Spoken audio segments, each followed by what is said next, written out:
Jericho, ipinagsigawan sa buong mundo kung gaano kamahal si Janine. Actress, so proud.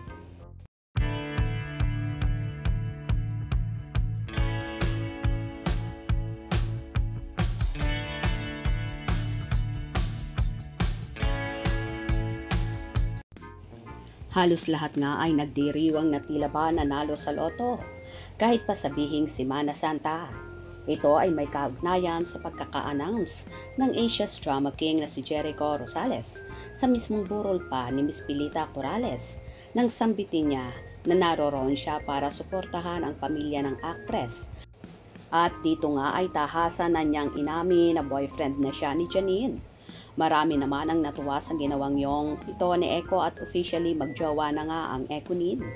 So happy naman ang supporters ni na Echo at Janine sa balitang ito na kahit ang mga kapamilya ng dalaga ay natuwa na talagang pinatunayan lang ni Echo kung gaano niya kamahal ang dalaga. At sa mismong burol pa nga ng namayapang icon niya ito ay binulalas. For sure so happy naman si Mamita sa ginawang yun ni Echo kung saan man siya naroroon ngayon. So proud naman si Janine na ganoon ang suporta at pagmamahal ng aktor sa kanya at sa kanyang pamilya na labis-labis niyang ikinatutuwa.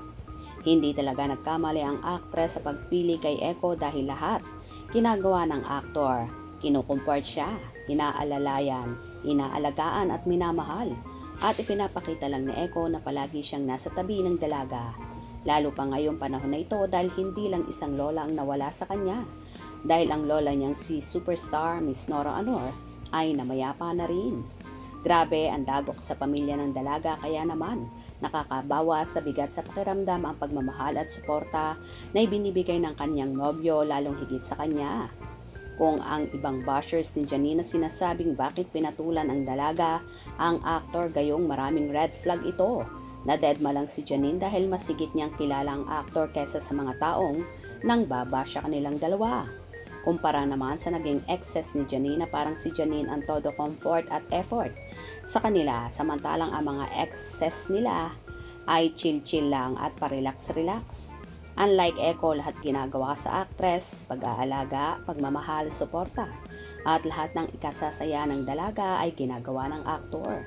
Kung tutuusin, busy nga si Jericho sa kanyang ginagawang pelikula ang Quezon.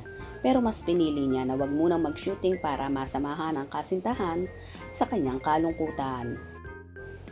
Ngayon naman ay abala ang dalawa sa burol ni Ate Guy na gabi-gabi ring nasa lamay.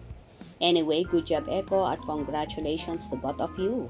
Sana nga pang forever na ang pagmamahalan nyo at sa kasala na mauwi ang lahat.